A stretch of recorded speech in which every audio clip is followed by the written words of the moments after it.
semuanya, welcome back to KK's YouTube channel. Nah, hari ini kita akan membahas terkait beberapa hal terkait dengan seputar gaji, job desk, dan juga culture di law firm untuk fresh graduate. Dengan saya Nabila, associate dari KK's Lawyer, dan Raffi. Hai, halo semua, saya Raffi dari KK's juga. Dan ini ada Bang Reksi. Halo, Reksi Kota Barat dari Reksi Law Firm. Sebelum kita jump to discussion-nya, Raffi boleh perkenalan dulu nggak sedikit tentang KK's itu? Oke ya, jadi KK's itu adalah law firm yang bergerak dalam industri gaya hidup dan entertainment. Artinya apa? Artinya kita ngambil kasus-kasus dalam industri dan klien-klien kita adalah yang bergerak dalam industri, contohnya food and beverages, mungkin pernah dengar Kopi Tuku teman-teman, atau dalam entertainment, termasuk salah satu our focus yaitu e-sports. Contohnya mungkin teman-teman pernah dengar Timbu e-sports, Bigitron, ini semua termasuk dalam entertainment. Dan selain dari itu, walaupun kita butik, juga kita ada dua branch, yaitu corporate dan litigation, yang intinya kita agak fleksibel ya, kita bisa handle more or less anything.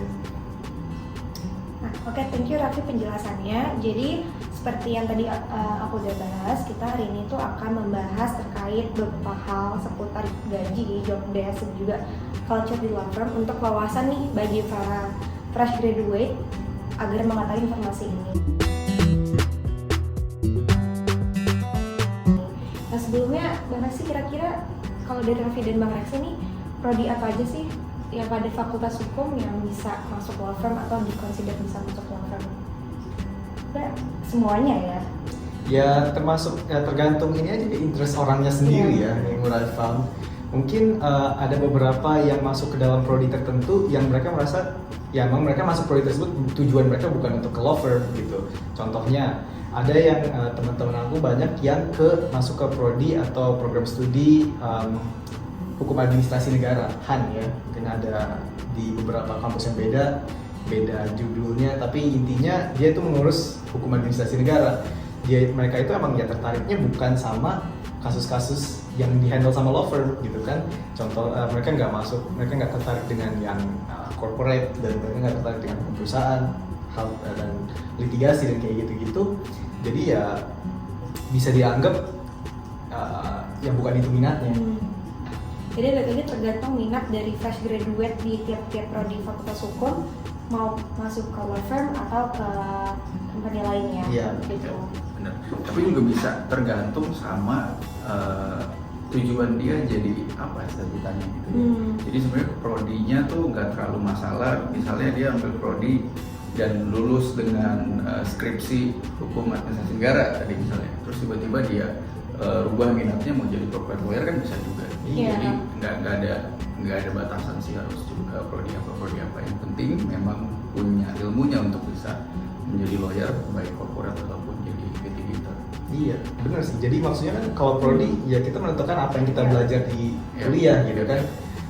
Kalau misalnya orang mahasiswa fresh graduate dari prodi apapun gitu, dia mau belajar sedikit ekstra, ya semua orang harus belajar sedikit ekstra ya kalau masuk ke law firm, dan dia punya ilmunya ya nggak masalah dong yang masuk law firm.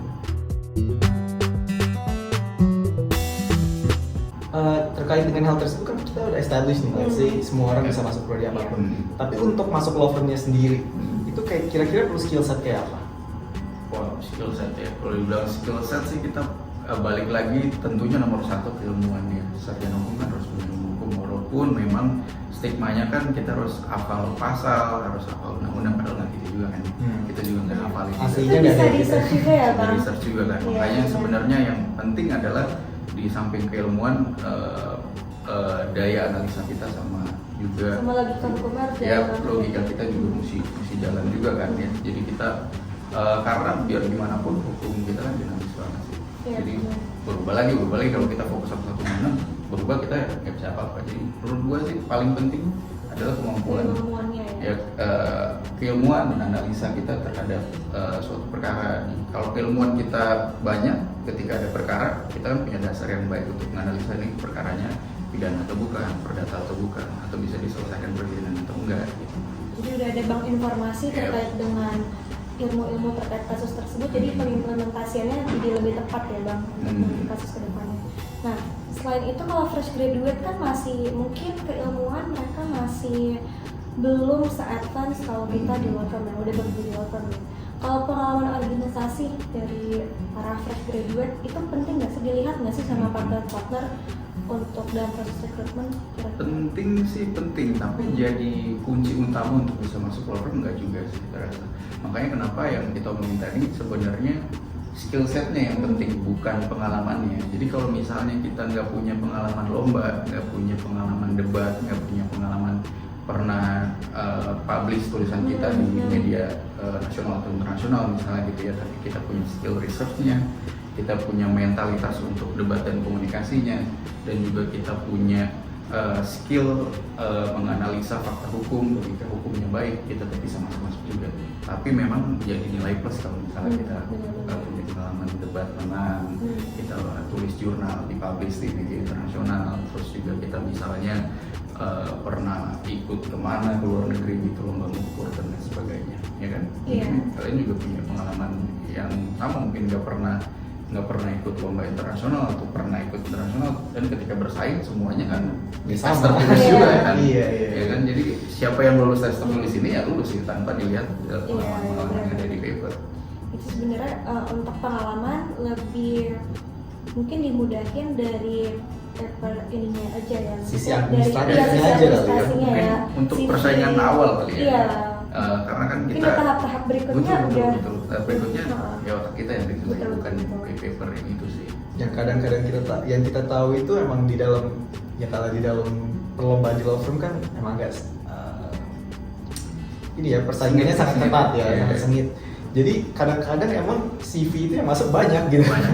Yang dilihat sama partner belum tentu semuanya. mungkin itu Betul. ngefilter aja ya, Iya. ngefilter yang lain-lain. Iya itu Iya. benar juga, karena pengalaman untuk lamar-lamar law firm itu, bahkan misalnya law firm itu buka lowongan dari tanggal 1 sampai tanggal 30 gitu ya, tanggal 20 udah bisa full, udah bisa ditutup gitu. Makanya kalau kita mau lamar law firm, tanggal 1 buka, kalau bisa tanggal 2 kita daftar, karena tanggal 1 kita siap-siap, tanggal 2 kita daftar. Karena kalau kita nunggu antar aja masih lama, sebulan, tanggal 30 masih bisa keburu tutup karena keburu rame yang daftar. Karena kan Buru masuk jam juga tapi Iya. nanti emailnya. keburu ini juga, makanya kita mesti cepet-cepet juga tuh. Mungkin itu menunjukkan mindset juga kan. Iya, Kalau iya, dilihat iya, dari benar. mindsetnya, oh ini Iya. orang Takut-takut kesambitnya gitu ya. iya. Terus benar-benar kayak maksudnya update terus sama perkembangan law firm itu, jadi tahu kapan buka, terus kan itu mungkin lebih dikonsider partner ya. Betul. Daripada orang yang ngesapitnya mepet-mepet Iya. gitu kan mungkin agak gimana gitu ya. Ya betul juga sih, Iya. begitu bisa dipertimbangkan juga. Jadi sih. salah satu pilihan terakhir kan itu saya ada pertimbangan kan kalau emang benar pengen di law firm itu pasti Ya, hari as soon as pertama possible buka langsung gitu gitu kan. sih. Iya.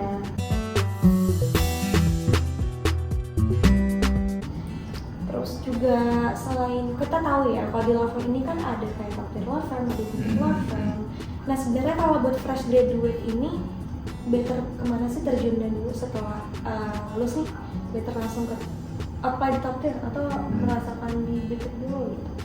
Kalau gue sih malah yang penting masuk dulu ya. Hmm. Jadi peluang apa yang ada, misalnya kita ada peluang 1, 2, 3 gitu, yang paling baik dari 1, 2, 3 ya kita ambil gitu. Mau itu firm kecil dulu, mau firm besar dulu ambil aja. Cuma memang ada beberapa perbedaan aja sih, kayak misalnya kalau di yang gede kan kita bisa di office hour, kalau di kecil kan mungkin di rumah atau di rumah. Tapi ya kelebihannya kalau di tempat yang kecil kita belajarnya bisa banyak karena orangnya dikit kan. Jadi kita Iya. bisa A sampai Z bisa jadi kita yang kerjain, dari buat penawaran, dari ngomong sama klien gitu. Tapi kalau di firm besar mungkin kita ngerjain sebagian kecilnya aja karena masih baru. Tapi di samping itu untuk karir ke depannya, karena kita udah masuk firm besar, lebih mudah masuk firm-firm lainnya gitu kan. Intinya balik ke orangnya lagi gitu kali ya. Nanti kita nggak bisa bilang lebih Better baik yang mana boutique ya? atau lebih Iya. baik top tier Iya. untuk semua fresh grad, tapi untuk masing-masing orang misalnya Kebutuhannya beda-beda ya. iya kebutuhannya beda-beda. Iya, Let's say ada orang yang kalian misalnya fresh grad dapat offer dari 3 law firm, yang paling baik untuk kalian belum tentu yang top tier atau yang boutique, tapi Benar. yang industrinya kalian tertarik. Betul. Contohnya kayak 1, 2, 3 kalian maunya litigasi, ternyata yang litigasi itu kebetulan yang boutique, dan 2 offer yang lain top tier. Ya mungkin lebih baik yang boutique itu, karena kalian tertarik dengan industrinya, pasti kalian ada semangat atau motivasi gitu ya. Iya, iya. Kerja ini saya merasa perlu motivasi untuk terus melakukannya gitu ya, day in day out. Karena pekerjaannya bukan sesuatu yang bisa dibilang mudah juga ya. Jadi kalau misalnya nggak suka Agak mungkin menambahkan iya, susahnya. menambah beban ya untuk Iya. melanjut. Udah berat nggak suka tuh berat Iya, susah sih. iya. Karena memang ini juga ada beberapa mungkin teman-teman kita juga ya mungkin ya yang idealis gitu, misalnya gue nggak mau kerja kalau nggak di top tier law firm. Kalau nggak Iya. prefer nggak mau, Iya. mending Kalau nggak nggak usah. mau mending nggak usah, kan ada ya orang begitu ya. Cuma kan ujung-ujungnya jadi nggak kerja dong. Gitu kan terlalu idealis. Bagaimana ada penawaran dari PT yang bagus gitu datang ke dia, ada lawan BUMN yang datang ke dia, pokoknya gue maunya law firm dan top tier. Nah itu sebenarnya terlalu idealis ya gitu untuk tahap awal sih, kurang baik juga ya. Iya. Kalau ya ujung-ujungnya semuanya work experience gitu ya. Iya. Ada yang kalau misalnya kita cuma ngelimit diri sendiri, oh aku cuma mau top tier gitu. Itu mungkin melimit kalian dari possibility yang lain yang mungkin lebih baik gitu ya. Belum tentu juga akan suka kerja di top tier gitu. Top tier kan Tapi bener loh, karena nggak semua orang juga seneng kerja di top tier dengan kerjaan yang banyak banget. Dia nggak punya waktu untuk keluarga, nggak punya waktu untuk pacar mungkin, atau istri mungkin, atau anak di rumah mungkin. Jadi dia lebih seneng yang lebih landai tapi waktunya lebih banyak gitu. Itu kan sebenarnya pertukaran waktu dan tenaga kan juga Iya.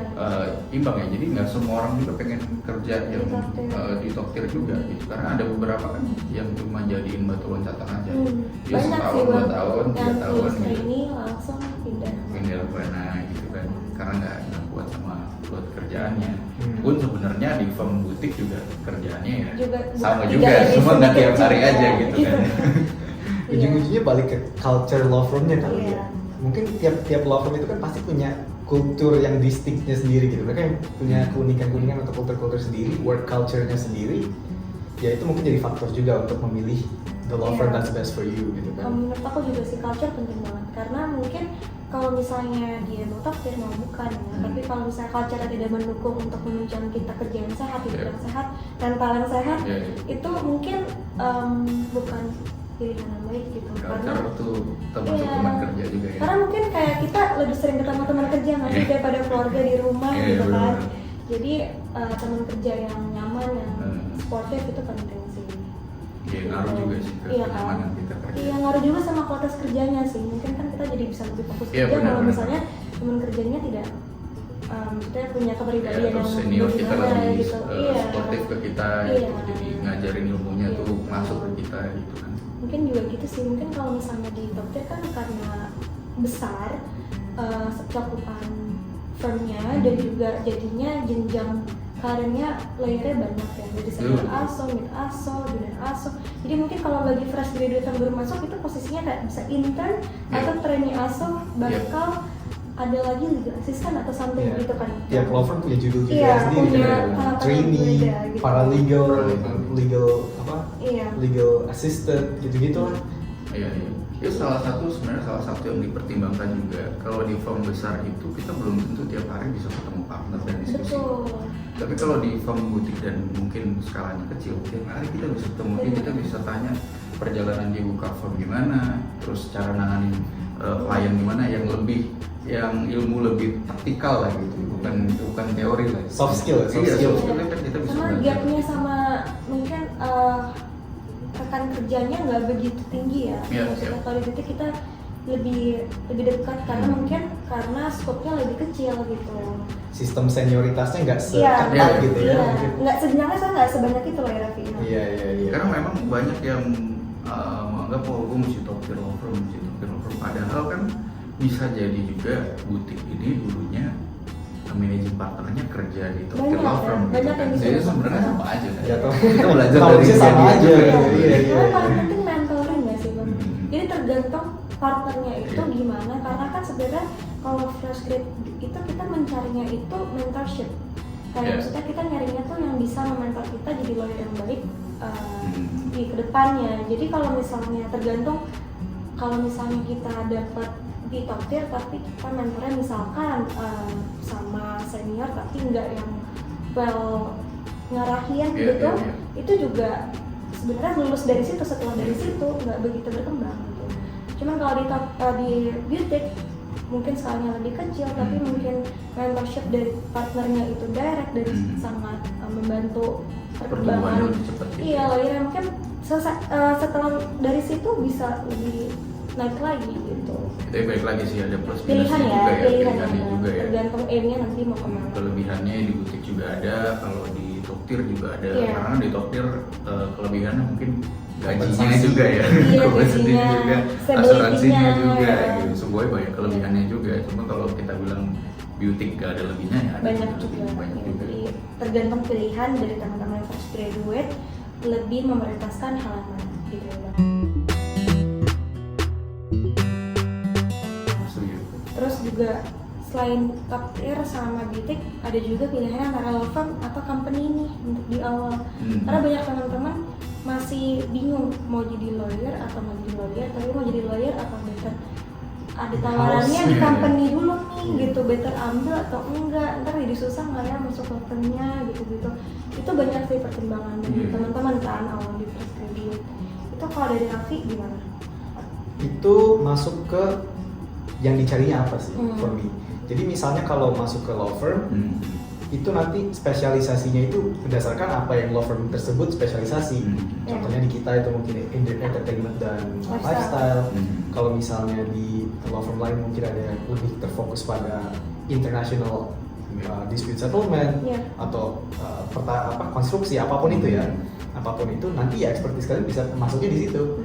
Nah, sedangkan kalau perusahaan, from what I've seen dari teman-teman yang masuk ke perusahaan, fokus mereka solely hanya di industri perusahaan tersebut gitu. Jadi dan mereka ini not a bad thing ya, ini not a bad thing. Bisa mereka jadi expert juga di industri itu ya. Mereka jadi let's say mereka masuk company perusahaan besi gitu ya, besi manufaktur dan sebagainya.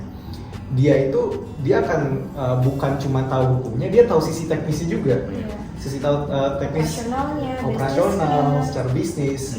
Dia ada ngerti semua hal itu yang kalau kita di law firm kan kita agak ada one degree of separation dari hal tersebut gitu. Kita nggak ngeran bisnisnya sendiri, walaupun kita ngelihat semua dokumennya itu nggak not quite the same dengan yang berexperience langsung. Jadi ada plus minusnya lagi. Kalian mau di mana, mau di law firm, mau di company, pasti ada benefitnya, tapi you have to choose the one that's good for you. Ya, betul. Tapi kalau ada penawaran company atau law firm yang tiba-tiba datang duluan dan barengan gitu, gue sikat aja dulu. Kalau misalnya kalau barengan pilih ya. Kalau mau jadi lawyer ya harusnya ngambilnya law firm kan. Toh juga sebenarnya kalau kita lihat lowongan kerja sekarang kan banyak kan cari legalnya yang pernah di law firm kan, atau either dia udah punya kartu supaya dia nggak perlu hire lawyer lagi untuk bisa sidang gitu kan, kebanyakan. Cuma ya kalau masuk company pun bukannya jelek ya, jadi kayak kalau lu masuk di situ dan setelahnya mungkin kan bukan berarti lu terikat dan harus di company itu terus jadi suatu saat lu dapat lowongan kerja dan diterima di law firm ya bisa cabut. Itu bisa jadi kelebihan kalau kayak vertical karena biasa kan klien akan ngomongin nih operasional dia gimana. Kalau kita bisa lebih ngerti, kita bisa engage sih, kemungkinan kita bisa engage dia tuh lebih besar karena kita lebih meyakinkan karena kita tahu dan pernah kerja di bidang itu gitu. Itu value added untuk si lawyer ya. Sama aja sih mau dibalik. Ini kan ada juga yang kerja di Toktir 5 tahun habis itu jadi legal manager di company, banyak kan kayak gitu. Atau dibalik jadi legal manager kayak perusahaan dia pengen lawyerin deh. Ya tinggal lawyerin gitu kan, udah tinggal PKPA, tinggal upah, kan umur udah cukup pasti kan, nggak perlu nunggu 25 tahun lagi, udah tinggal cari pengalaman aja, surat magang, apply jadi lawyer udah.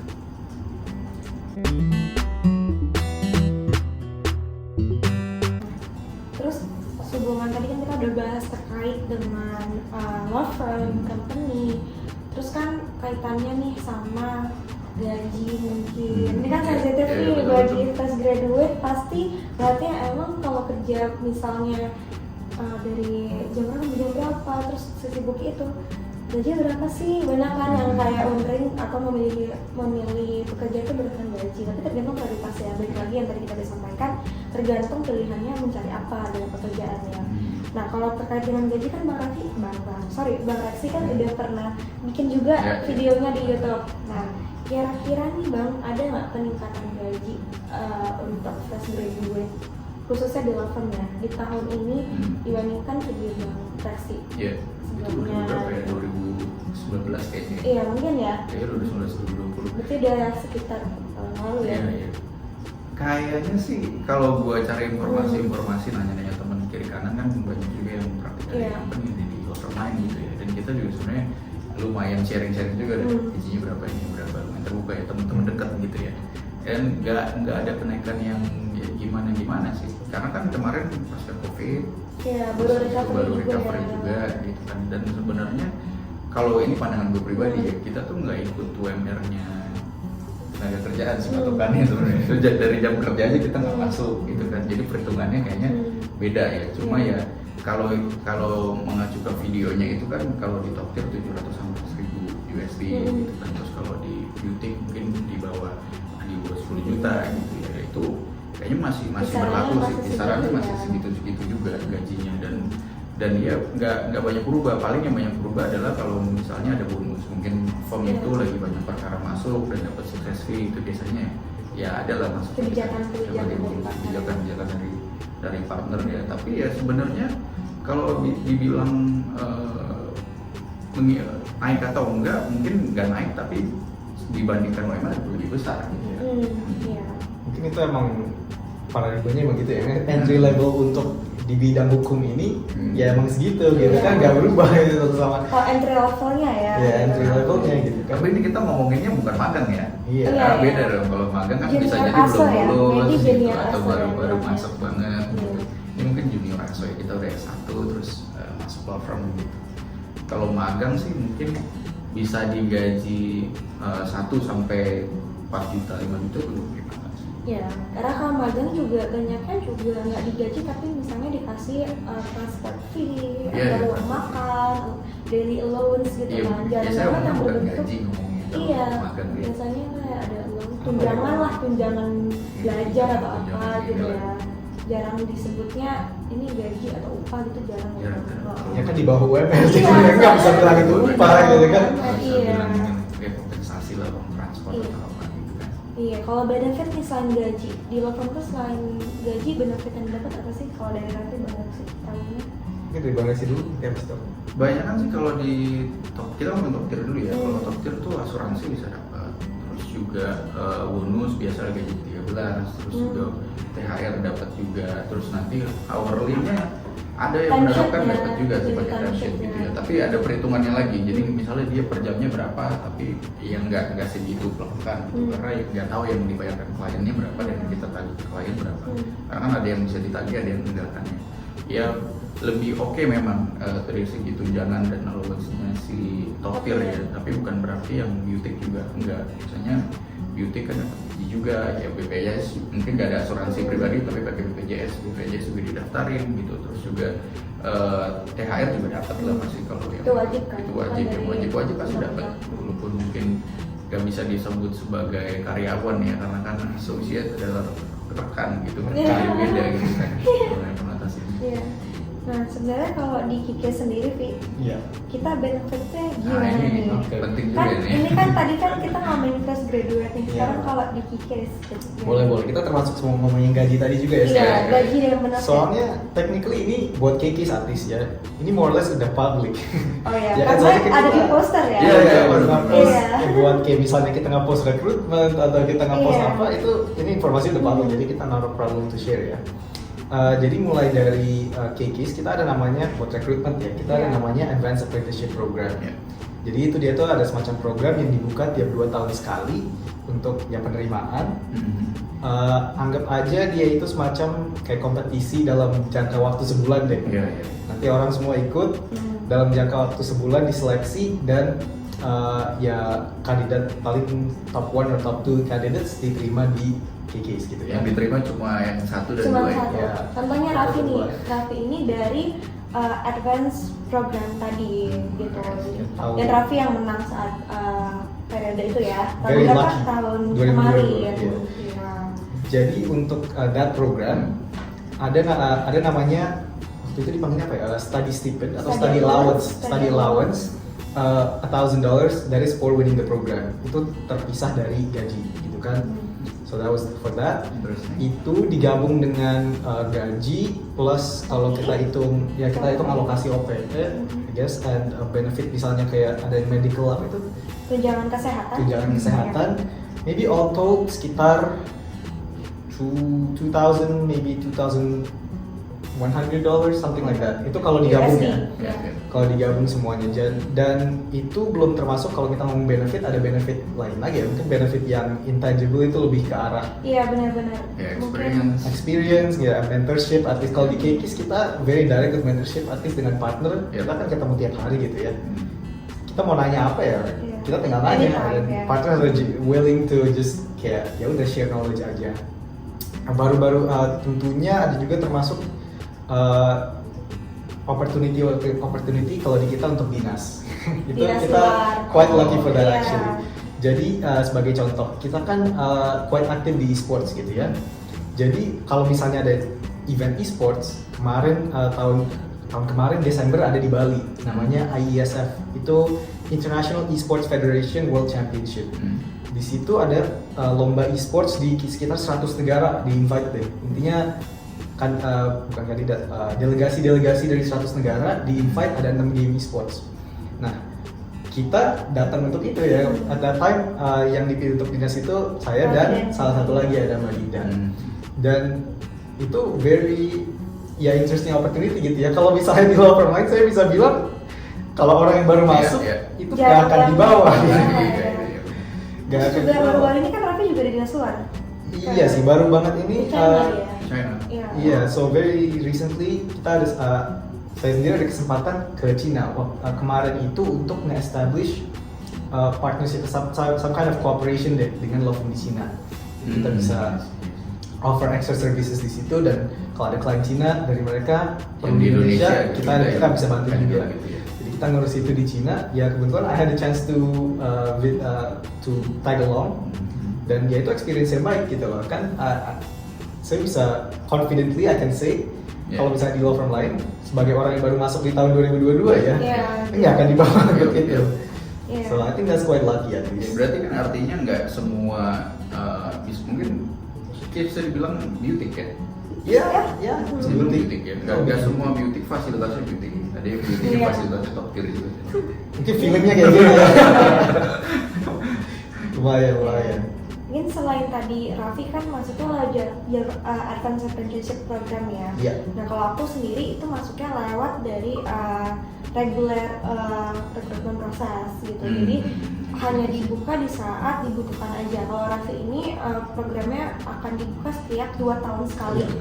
Tiap 2 tahun sekali pasti dibuka, dan khusus untuk fresh graduate atau yang udah lulus maksimal dalam jangka waktu 2 tahun ya, Raffi. Iya, kalau nggak salah. Gitu. Tidak batasan umurnya. Iya, jadi ada 2 tipe rekrutmen kalau di KKIS gitu.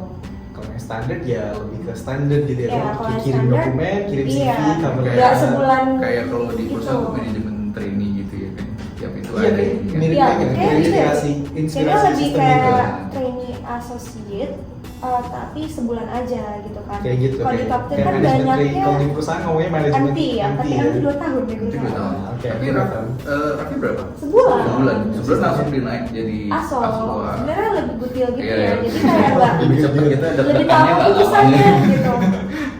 Banyaknya kalau aku tahu itu kalau di top tier itu 6 bulan ya bang ya. Iya, iya, 6 bulan. Banyak kan Bahkan 6 setahun bulan. loh. Oh iya, ada Bahkan yang setahun. setahun. Iya, salah satu Ah. top tier juga setahun. Dan itu masih posisinya legal intern banget bang.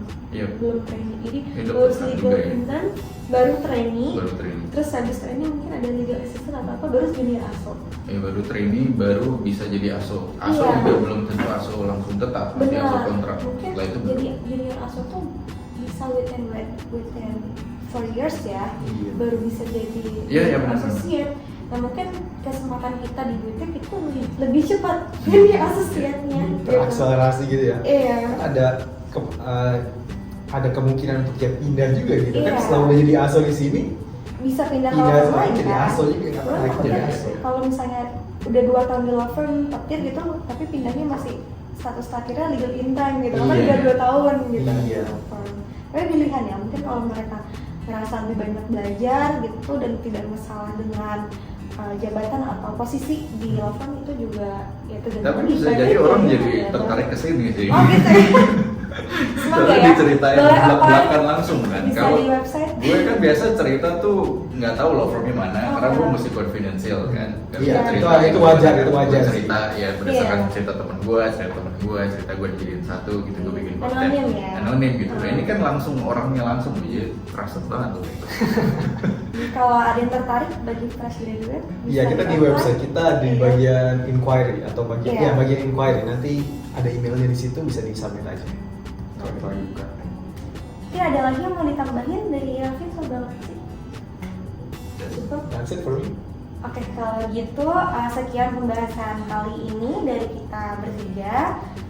Oke. Bisa cek YouTube channelnya Bang Reksi di Reksi Kota Barat. Oke. Itu banyak juga konten-konten buat fresh grad yang mau masuk from. Silakan ditonton, bisa ke kontennya Bang Reksi atau ke konten Dikes juga masih Yes, banyak juga. video-video lainnya yang bisa ditonton. Oke, bye bye. Bye. See you. See you.